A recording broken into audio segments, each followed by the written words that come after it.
It is Sunday, February 22nd, and it's getting pretty late with Jake Landau. Welcome back, folks. We have had a bit of a break, but we are back on the show, and we've got a bit of a new format for you. Not too new, but we're just mainly focusing on the interviews now. No more headline topics. If you want to find out about recent news, that's what my column is for. But we're mainly focused now on just doing good interviews over a 35, 40-minute time span with our guest of the week, and who better to start off the new format than the same guy who started off the previous format. His name is Jeremy. You know his work from Read the Orchard. Jeremy Appel, welcome back to the program. Great to be here, as always. An honor to start this kickoff this new format. A new format. I don't know if it's a 2.0. I guess we can call it 1.5. Does it really count as entirely new if we're just cutting out the back half? Yeah, yeah. I mean, when you put it that way, I don't feel that special. Yeah, But well, you've been on the show a few times. I've genuinely lost count how many times we've had you on, but it's because you've always got new and interesting work that you're working on as a journalist. And there's been recent stuff that I found very interesting. And then also after that, we'll be more than happy to talk about what you'll be doing covering the NDP convention later in a week's time. mhm. Yeah. But firstly, there is a story you were pursuing, and in the process of pursuing that story, you became the genesis for another story. So let's talk about the story that begot more stories. You were looking into a new program Immigrations, Refugees, and Citizenship Canada is running, which prioritizes foreign military members for express entry into Canada, but through a new category that will prioritize them as being recruited into the Canadian military and transferring experience over. But in the process of asking IRCC for this information, you were told that they would not respond to your request because you are not a journalist, apparently. Well, I mean, they weren't that rude about it, but um, they said, yeah, basically, we need to prioritize um, um, sort of which media outlets we engage with. And so we have this accreditation criteria, which is based on the Qualified Canadian Journalism Organization designation for like media subsidies. But not it's not like it was that criteria and you could actually like look at that criteria and evaluate, right? They just said based on and didn't explain how it's similar or different. And then they said, yeah, sorry, can't help you. And I thought that was strange. And I posted that email on Blue Sky and the Everything app. And other journalists also found it strange. Um, and Luc Lebrun from Press Progress actually reached out to IRCC on my behalf. Well, I mean, I guess he was also just genuinely interested in it, being like, "What Yeah, is there this were a lot policy of you have?" names that popped up in this column you wrote about it, where like Desmond Cole, who's a friend of yours and also a friend of mine, Luke LeBrun, like more people, but like Stu Benson from the Hill Times, and I'm just like it's just the Avengers. Brent Jolly. Yeah, it's the Avengers Endgame of left wing columnists in Canada. Yeah, well, I mean, I don't know what Brent Jolly's political right. He's the president of the Canadian Association of Journalists, so likes to play it straight. I'd never actually interacted with him before, but yeah, basically, long story short, Luke and others I spoke to suggested I reach out to the CAJ. So that's the type of thing they deal with, and so I did.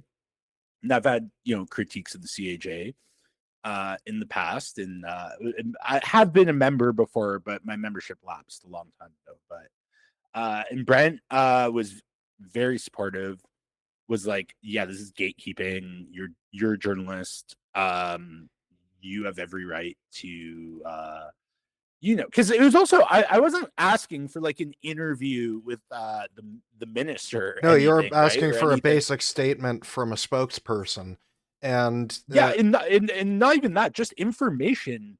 Um um which is and that's the key thing, right, to like doing my job, is being able to reach out to these government bodies and get information that you would think that they well, that's the have, though, problem with as using the media subsidy as a barrier for who and isn't a journalist, because that is not by any means what it was ever intended or designed to be. Like, the law does not even pretend to be saying that if you do not have the subsidy, you're not conducting any journalistic activities. And it's fair to say that there are some publications that do more opinion focused work than original reporting. I don't do very much original reporting outside of my interviews. I'm trying to do Mhm. more, but nonetheless, like, I acknowledge that it can be a valid thing. But you don't want the government actually deciding what journalists are and aren't allowed to ask questions. Certainly when those are the same ones getting paid money by the government to fund their operation. Yeah, but I mean, once in it's interesting because my original assumption was, oh, they're trying to weed out like rebel Juno Western Standard type, and I got sort of I was collateral damage for it. But Jimmy Thompson, the editor in chief of Canada's National Observer, pointed out on Blue Sky, they IRCC responds to media requests from Rebel and Juno News, and have done so recently. Are So you it's quite telling me standards are being applied unfairly based on political persuasion? well, I don't necessarily think that IRCC is the people who work at IRCC are necessarily sympathetic towards these virulently anti-immigrant outlets. What I think is they're afraid of them, It and just somehow these far right outlets are able to confer more legitimacy upon themselves in the mainstream eye, despite not being mainstream outlets. Like, yeah. and there is something to be said for the fact that left-wing independent media has a harder time gaining legitimacy than right-wing independent media. Oh, I would say so. And part of that is just we have less money Yeah. being thrown at us, right? Um, um, which is why Rebel News is able to like put up billboards on the highway between Calgary and Edmonton, talking about Alberta independence, right? And Yeah, like when it came um, to covering recently the Al Quds Day protest and counter protest in Toronto outside the U.S. consulate, when it came to independent media outside of the mainstream ones like the CBC and CTV sent people, and that's fine. But in terms of the more independent media, there were like two or three different rebel people as relevant, mhm. and then two other anchors, and then security and camera people with them, and then there was me with my with my Sony camera, and that was about it. And it's like it's I can see why even with a press badge I just don't look as legitimate as they do in that situation, because they physically got more body presence. Yeah, I mean, at the UCP convention last year, which was here in Edmonton, yeah, I mean, the Western Standard and Rebel each had like 4 or 5 reporters there, and when we had the press conference with Smith, they all got in line. And it's like, how are they And even paying all of these people? Like, genuinely, like, we most mainstream outlets can barely afford to send that many people now. Like, I saw the guy from the CBC was doing everything himself and had to pull out a laptop to yeah, type his stuff like from a bench in the middle of the protest. Yeah, I mean, I don't know. I would say guys like Peter Thiel and the Mercer family, uh, the Kochs, all sorts of oligarchs. Not saying any of these specific people fund these specific media outlets, but the Just the fact is general they do patterns fund. for right-wing media in Yeah, general. right. Yeah. They've got money, and there isn't as much. When your starting position is, I think that rich people should have less money. Um, you know, rich people aren't going to fund that. Most Yeah. rich people aren't going to fund that, right? So, And when you say this, people are like, "Oh, some of the rich people have a conscience, and that might be enough." And I'm like, "Can you point to the 10 righteous people in Sodom and Gomorrah for the crowd?" yeah.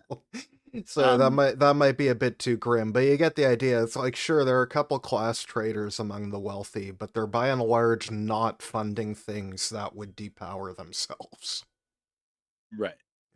Um, but yeah, anyways, IRCC walked it back after but yeah, so Luke emailed them asking them these questions, and the guy at IRCC was like, well, you seem to be asking these questions on behalf of Jeremy Appel. Why can't he can ask us these questions if he wants to know? And I was But they like, told you you oh, so they can't will. ask them I questions. know, I know, It's right? like, we And cannot then I answer your did. journalistic questions about this other journalist who we will also not answer. Please tell him to reply to us so we cannot answer him again. And then I mean they got back to me, but they didn't answer the questions. And anyways, then Brent wrote a letter to them, and then it sort of escalated, and I got an apologetic email. Well, wasn't it like Say a bit after Stu Benson wrote his column in the Hill Times that they were yes, like, yes, yeah, yes, that's right. and they're like, "Oh no, we've created a scandal for ourselves. Time to mop up the mess of our own making and Yeah, pretend we yeah. don't know I mean, how it I think happened." I think it was because the day before Brent wrote his email to them, and then that was on the Thursday. Then on the Friday, Stu reached out to them for comment, and then like within the hour, they're like, "Hey, we're so sorry. We're going to change this policy. We understand the realities of independent media." And yeah, they actually offered to meet with me over Zoom to talk about what would make a better policy. I can't, sort of a off the record type thing, so I'm not gonna say what they said. But I could say what I said basically. That's like, and I mentioned this in my column. It's like these are apples and oranges, right? Accreditation and subsidies, like those aren't the same thing. Like I don't want a subsidy. I don't employ people. I don't need, well, I mean, sure, if the government wants to give me money, I would take it, but I Yeah, don't fit that criteria because I don't employ people, right? um and access though, and again, it's not like I'm, as I said, I'm not looking for access in that I want to like have a sit down interview with the minister. I just want information that I shouldn't have to like file FOIPs to get, because it's like basic information about a new policy. it's a Um, policy of public interest, and they haven't clarified what it means. And you asked a question clarifying, "What does this mean?" It's yeah, one of the most basic jobs a journalist has, and they're arbitrarily taking it upon themselves in that instance to then say, "We don't recognize you as a journalist in a way that we would need to answer your questions." I mean, I know the problem that Brent Jolly took was that there are a lot of journalists now who work on an independent basis, and the idea that you're not part of a physical or established newsroom should have no bearing on your ability to ask questions. And like, I have gotten responses from Toronto police when I've asked them. They've never tried this with me. yeah. Because this is just it's not how it works. They don't get to decide who and is not a journalist. Yeah, I mean, the issue they were dealing with, which was interesting because I hadn't considered it, was that like immigration consultants were reaching out to them for information they could easily find elsewhere to write essentially blog posts Mm. for their private business. And the Um, fact that they also use Substack for these things can be a problem. But the yeah, problem, yeah, I hadn't considered that those blogs were on. I don't know if they were on Substack, but they did mention that, oh well, Substack is a factor in us not engaging with you because it's a subscription model. And I'm like, yeah, so is the all Toronto news Star. is a Yeah. subscription model. Is there a newspaper I can pay once and get it forever? I mean, maybe if you threaten to cancel enough. But, Or the like I get the Star yeah, very was it Star? yeah. Um no, New York Times. I get New York Times for like $2 a month because every 6 months I'm like, you support genocide. I don't want to give you my money. I You are canceled the New York Times when I started doing all those anti-trans articles, and they kept offering me Mhm. discounts, and I was like, no, homie, you do not understand. I'm not trying to save money. I actually just don't want to read this paper anymore. Well, we'll see. For me, I mean, the New York Times is so big I go it. that you know, they do a lot of stuff, right? They cover a lot of news, and there are a lot of very good reporters there. Yeah, but if there's Sometimes they anything publish really decent important, someone will share a gift article on Twitter. yeah, true enough. But anyways, for me, you know, I'll rant to them about how awful the New York Times are, and they're like, okay, but what if we gave it to you for $2 a month? And then I'm Yeah. like, yeah, okay, fine. I don't know. It's like I haven't tried to do that with the Globe or the Star lately, just because I can't be bothered. And I'm like, I know people who work there. I don't want to be haggling over paying for their salaries. Yeah, but Financial Times is way better than New York Times. You know, if you know, you know. Yeah. And you can get a student discount Ooh. that they don't ask you for proof that you're a student, and you get like, because it's insanely expensive, the regular price. But you get the student discount, and it's like Well, uh some people say you learn things your entire life.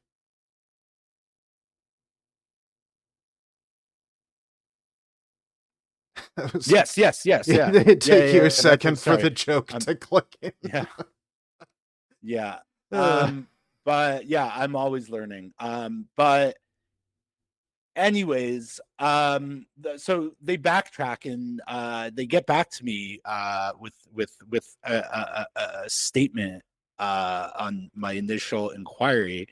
And this is pretty funny because after all this, they're just like, yeah, we don't recruit people to the CAF, so you should ask CAF Oh yeah, about yeah, that's the what funniest their part recruitment is at the criteria end is. of your piece when you're just like their answer was, "Oh, this isn't our department." Like they could have just done that at the start and saved them that Uh, if their thing is they don't want to give unnecessary answers and want to keep replies short and template based, that's one of the easiest template replies you can give. Not our department, here's the right department. yeah, When I used to do yeah, customer support, that was like the email I dreamed of giving is the one at the bottom. Like I wouldn't like stall on giving that. That would have prevented there from being a problem. yeah. So, and then I did reach out to CAF, and That leads us yeah, into your next column, the column you originally intended to write about yeah, which countries is Canada recruiting uh, people from their foreign militaries into our military. yeah. Because when you see that policy, you're like, so I don't know. Would we recruit from Israel? Would we No. recruit from Yeah, the maybe. Saudi military? Uh, Um, I you was know, gonna, I said no, and then I immediately, I'm like, wait, we have no moral standards. Of course we would. yeah. Well, I was talking to Aiden Simmerdone before I reached out to IRCC for comment. Um, and yeah, who's Toronto-based immigration lawyer.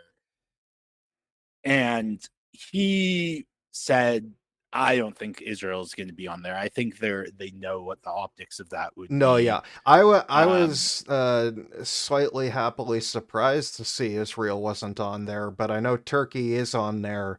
And right. if you're a Kurd, your ears may perk up at that. Yeah, because basically, so it's NATO plus Australia and New Zealand, Yeah. which is, I mean, and that's what Aiden told me. That's what he would have And guessed. That that's would have been not NATO exactly hard to members. defend to the Canadian public, but it's inarguable why you wouldn't just make that public because it's not hard to defend. You barely have to. You're like Canada's part of NATO or fellow NATO. The public is mostly on side with NATO. If they have a complaint with NATO, it's that the United States is unraveling it, but they didn't really have complaints about the status quo on NATO before Trump, in terms of public opinion, anyway.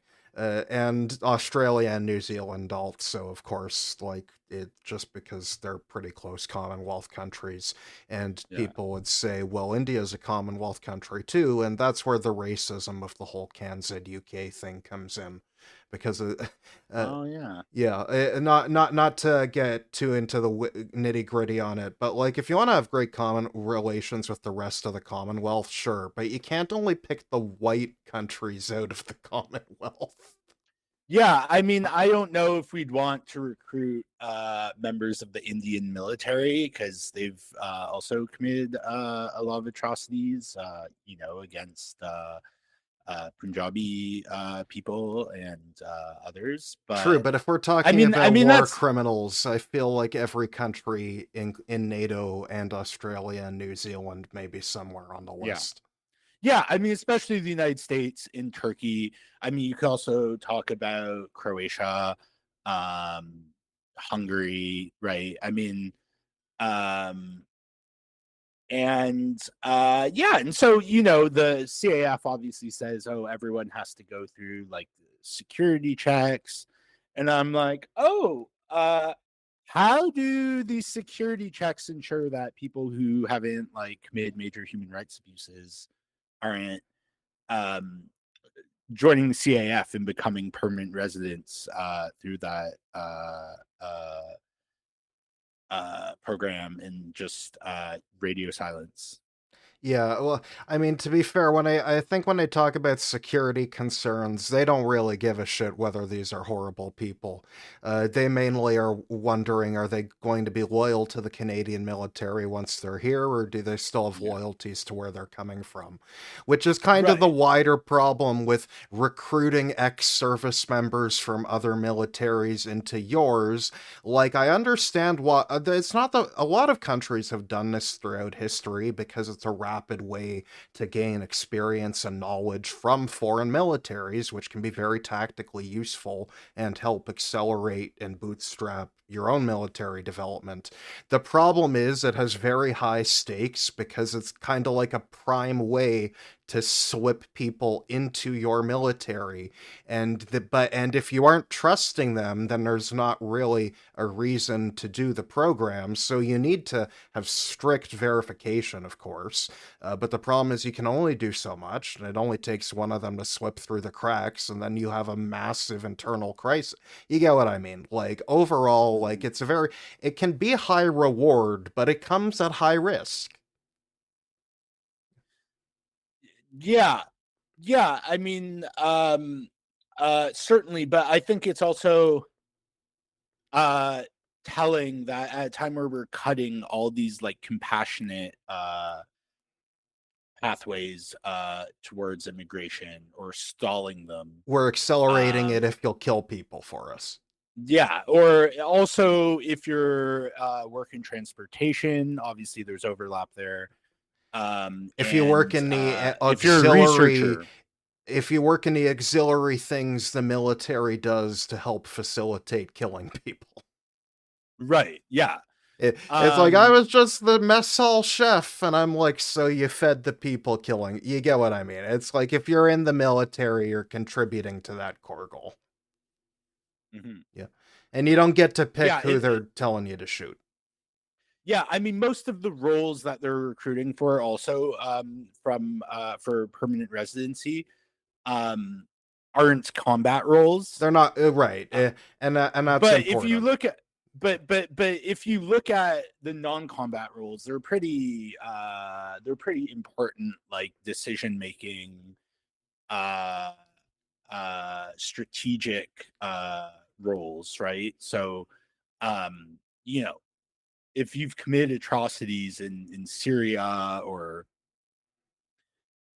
you know, all over the globe, if you're an American, um you know, the fact that you're not necessarily picking up a gun Well, for if the they can be Canadian given a military commissioned doesn't. an officer's commission, then they can be put in a leadership role over other and Right, that's which the is actually primary. worse. Yeah, like that. It's like they may not be doing things individually, but they may be ordering people to do things en masse. Yeah, Yeah. So no, yeah, exactly. So and that I think is the big thing is like one, like you may be drawing in human rights violators for strategic benefit, and two, it may not come for strategic benefit at all. It may bite you in the ass because they may not be as loyal to Canadian interests as they think. mhm. Well, that sounds like a fun program, which I'm sure won't blow up in Canadian faces anytime soon. Uh, when it does, I'm sure we'll have you back on to talk about it, though. Uh, but before you go, there's one final bit we wanted to talk to you about, other than these two recent stories of yours, and we'll have both those columns linked to in the description for this podcast. But in about 1 week's time, you're going to be, I believe, going to Winnipeg to cover the NDP's national convention, where they will be picking the next leader of their party. That's right. I'll be flying out Friday morning. I found out I'm on the same flight as my MLA, Janice Irwin. Ooh, fun. Um, yeah, and It'll be Brooks really funny if Paul, you're sitting who's beside her, too. yeah, yeah. I figured it's gonna be a lot of NDP people on that flight. I was once on a train to an Ontario Liberal convention, and I heard someone talking on their phone about how to mark volunteers in the database on the business car cabin. So I just tweeted, "Whoever's on this phone, everyone in the cabin can hear you." And then I Oh, I got, remember that. and you remember that tweet. And then I got to the convention, and someone's like, "Did you see that tweet about the guy talking on the phone in a train?" And I'm like, that was me.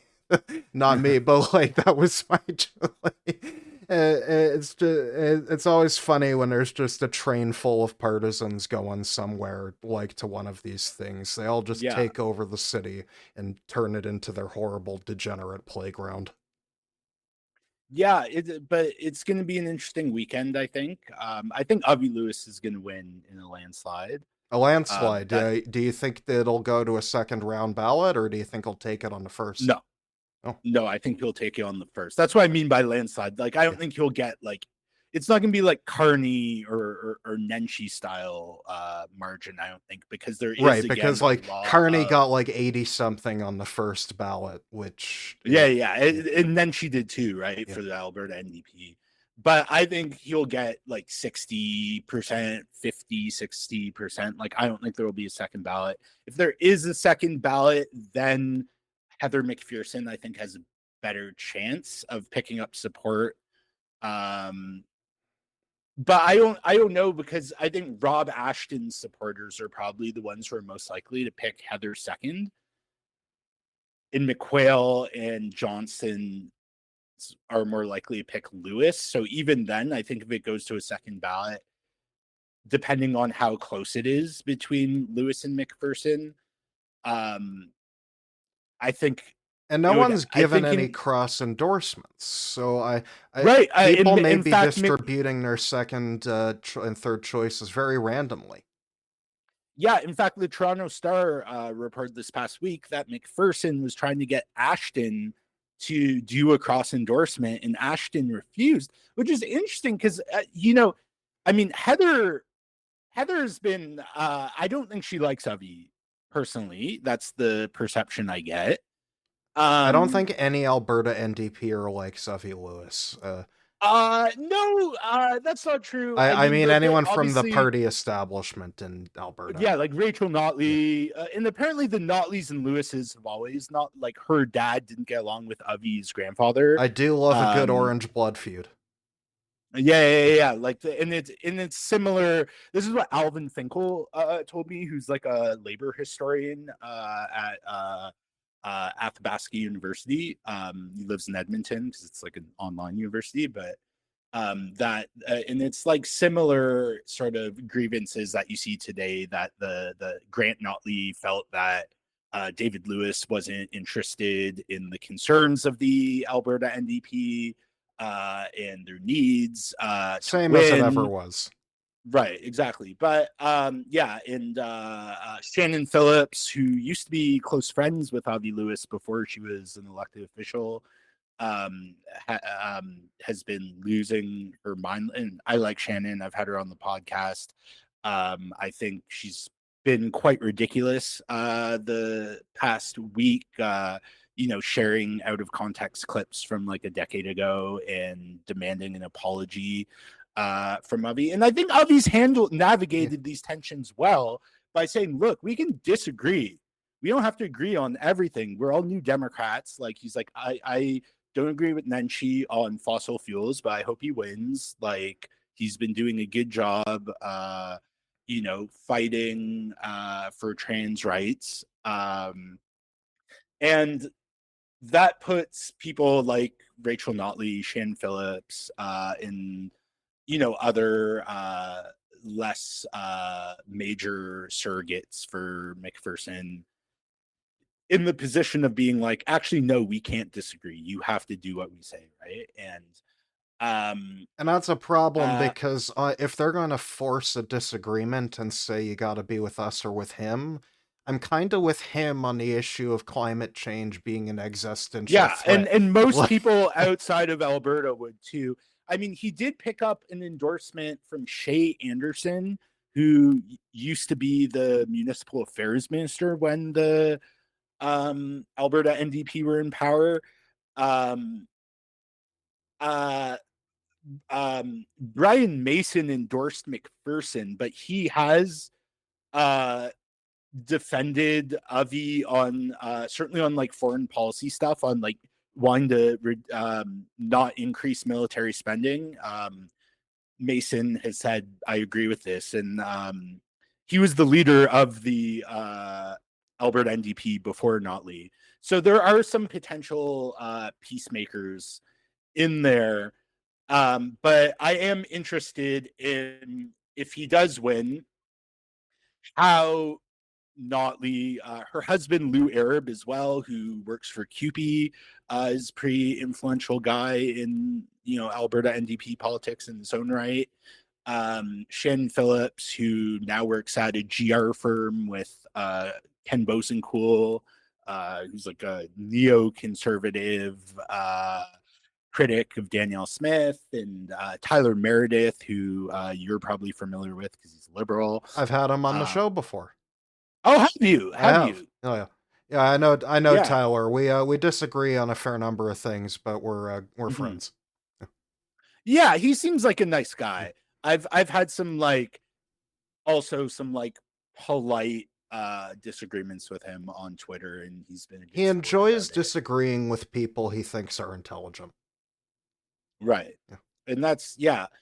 And yeah, but I don't know. It will be interesting if they how hard they try to undermine Avi Lewis. Um it'll be, I think Heather will I hope Heather sticks around if Avi wins, because she's a very good MP. She was my MP till I got redistricted out of her riding. She's a great MP, great foreign affairs, great Oh parliamentarian. I yeah, it's mean, like there's a lot I have to like about Heather, even if I put her third on my ranking of NDP candidates. No, I'm not an NDP member and I didn't vote, but I gave a suggested ranking anyways. Yeah, I like to do endorsements. The I mainstream thought about papers it. do, so I I like doing it I too. considered I considered doing what Luke Savage did, which is, he joined. And I mean, Luke's always been. I think Luke's actually ran for the NDP before, but he's a columnist. And he wrote a thing about why he was joining to support Avi, and was transparent and I think quite insightful. And also, he Um, was part of the book with Ed Broadbent that I read yes, recently. yes. So Yeah, he's always been like an NDP guy, yeah. right? Since I've known him. And but for me, I was like, yeah, and part of it is comfort Yeah. level. Like, how comfortable are you as a journalist? How close are you comfortable being with like a And not partisan just your project, comfort, but right? the comfort of your readership. Right, exactly. And like Martin Lukash, who's the runs the breach, is working in a volunteer capacity as a policy advisor to Lewis. Um, that's something I definitely wouldn't be comfortable doing myself, but Martin's a smart guy and I think has a lot of journalistic integrity. For And me, him and Avi are friends, right? So yeah, I think and about, for well, me, if an old and friend of also mine was Avi running. was always involved with the breach back when it was before it had transformed into that from the leap. Well, I don't know if the transformation, like, I'm not quite sure that the breach is as much of an outgrowth of the leap as people have portrayed it as. I'd be interested to hear what Martin or Avi would say about that, because obviously there are similar people involved, right? Like Martin. Yeah, there was a lot. Uh, There was a lot of brain trusts that did carry over, but it yeah, certainly was its own beast at the same time, and is today. yeah, because the leap wasn't a journalistic outfit, Right. right? It's Like, like the leap was an outgrowth of like a political manifesto, and then like the breach is a bit more downstream in that it yeah. became something more journalistically focused. And yeah, I think it's because the Leap Manifesto, I mean, that's why the Alberta NDP people hate Avi I so know, but much. and that's why I like him because in the 10 years Yeah. since, he's been completely validated. Like every, Yeah, he's right. like Like, literally sorry, you every were year, wrong. like a village or 10 of them burned down in Western Canada, and then we have to rebuild them so they can burn down again because like Yeah. the forest keeps burning because all the trees are dead and it's 40 degrees Celsius. So like you can just rub your foot wrong on the grass and it's enough friction to ignite. And it's like, I mean, in the last election, Rachel Notley, while the province was on fire, Rachel Notley was still saying, "Hey, we're the guys who got the pipeline built. ESP aren't building pipelines. We're building pipelines." And it's like, I understand, there are like pragmatic considerations, that there's this sense that if you don't say that, you're not But gonna that's the very thing. I win in hate the word Alberta. pragmatic because that's not pragmatic. The province is No, it's literally not. burning. Well, It's pragmatic in a very, very narrow sense, because people outside of Alberta, especially people who might vote New Democrat, look at that and and say, yeah, it "What looked the hell's bad wrong for the with you?" federal And NDP. they lost, Yeah. and I thought I thought like I was losing my mind the night of that election. They lost to someone who thinks drinking tonic water cures COVID, and they were. I mean, So it was all for the nothing. Alberta NDP people were so happy. Yeah. They were so fucking happy that they formed the biggest official opposition ever. Who gives a shit? The Yeah. USP have a majority government, and I'm sorry. And I mean, I do. Rachel Notley did good things as premier. A lot of them, were undid by Kenny in the snap of a finger. But I mean, there was important work done, and but at the same time, these people are complicit in what Smith is doing now, Yeah. right? They let her win. They ran a completely negative campaign. They brought in fuckface from Airbnb to run their campaign. Nate Rotman is his actual name. During a housing crisis. I mean, housing in Calgary now is like it's like Montreal. Like it's not quite Toronto or Vancouver level, but it's And with all due not respect to affordable. Calgary, and I was just there and it was very lovely, and I'd be happy to go back. But with all due respect to Calgary, you are not Montreal. You have no right to be charging the same rent as Montreal because Montreal is just infinitely more in demand. Like, Yeah. But anyways, but sorry, sorry. my point was like I think David Clayman Haga put it quite well in one of his columns, saying that yeah, I mean, is Avi Lewis a liability to the Alberta NDP? Sure, but the Alberta NDP is a liability to Avi Lewis, so same difference. Yeah, I'm interested in that dynamic for sure. Being based in Edmonton, how because I do think it will accelerate because Nenshi already got elected as leader of the Alberta NDP on a pledge to distance the provincial from the federal party, right? Do you think if Avi Lewis wins, that'll go ahead? I think it'll accelerate what was inevitable anyways, because and I remember Shannon Phillips made a good point when I had her on my podcast that I do want to give to her. She was saying that, like, look, in Edmonton, being associated with the federal NDP is maybe it might benefit them slightly. You know what I mean? But it's certainly not a liability. In Calgary, a bit more of a liability, but there are lots of urban progressive types, right, in parts of Calgary. But then you get to Lethbridge in like small cities and rural areas. And she's like, it is like a weight around you. It does weaken you as a candidate, the association with the It's federal not a party. And requirement to have linked federal and provincial parties. right, I mean, the liberals don't do it. And I mean, in Quebec, there is no provincial NDP because Quebec Solidaire, half of them are sovereigntists. Soft sovereigntism, really, but Yeah. sovereigntists And the nonetheless. PQ also has, A very, at least yeah, like the PQ has has a pretty social democratic economic platform, which also pulls over a lot of those voters too, and has kind of made Quebec Solidaire not very yeah. electorally competitive.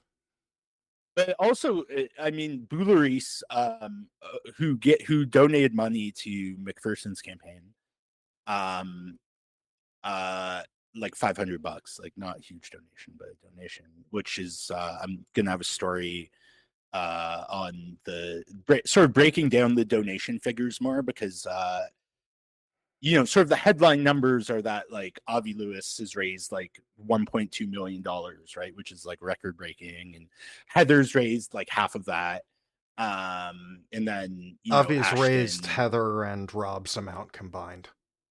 Mm-hmm. Yeah. But it's interesting if you look at the number of donations, which of course isn't the same as number of donors, but is somewhat of a proxy for that. Avi's also way more donors than Heather. Like the average donation for Heather McPherson is way bigger.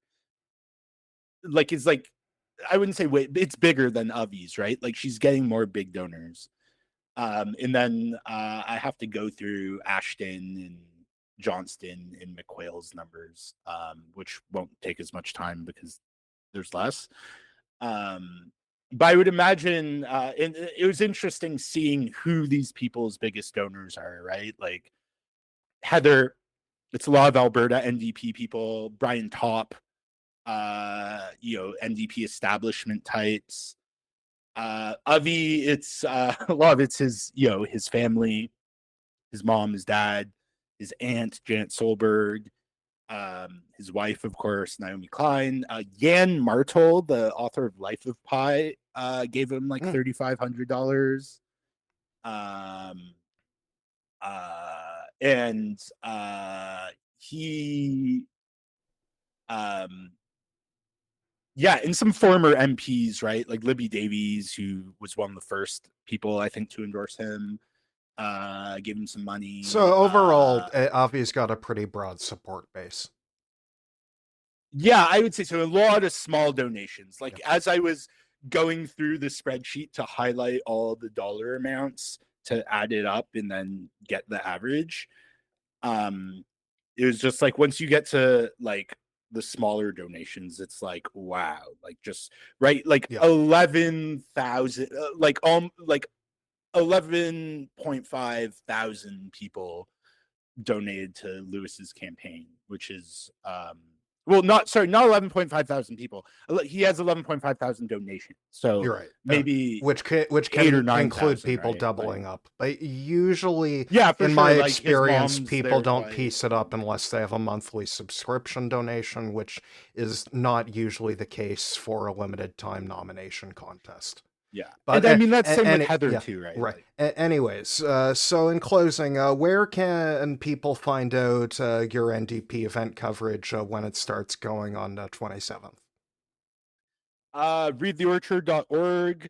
I'm sure I'll be posting observations on Blue Sky and x.com, which I'm still on because that's still where the action is, unfortunately. I'm not familiar with uh X. Do you mean Twitter? yes. Yeah, I refer to it as X, or the everything app in jest, of course. It's twitter.com. I'm not even giving him the dignity of saying it ironically. When I'm writing, I just call it Twitter, Yeah. like in my writing. But when I can try and put a more snarky tone on it in verbally, I take that opportunity. But yeah, readtheorchard.org. All my writing from there will be there. I'm thinking of doing probably 2 stories. So maybe 3, because I think there are going to be some interesting policy debates happening there that um, weren't their own story. I also want to do one, just talking, just talking to supporters of the various candidates about whom they support. And then of course Sunday morning is they announce the winner, and then I'll definitely have a story on probably Avi Lewis winning, and I might I might use the stream function on Substack to stream the winner's speech. Because why not? And yeah, it will be fun. I'm looking forward to it. It will be fun, and hopefully I'll get some good content out of it. Awesome. Well, folks, you'll be able to get all the fun stuff from the NDP convention and more at Jeremy's website at readtheorchard.org. Jeremy, thank you once again for coming on the show. It has been an absolute pleasure, and we will hopefully have you back on again soon in a few months to talk about more of your reporting. Thank you again, and I hope we see you again soon. Yeah, always great to be here, Jake, and I'll have to get you on the Orchard Cast soon, because I'm interested in this Ontario Liberal leadership race that I know is. I am always happy to return the favor and do a podcast trade. Thank you very much, Jeremy Appel, everybody. And that'll do it for this week's episode. Thank you for listening, everybody. You can catch the next episode, the same place you caught this one, wherever you get your podcasts. And we will see you next Sunday.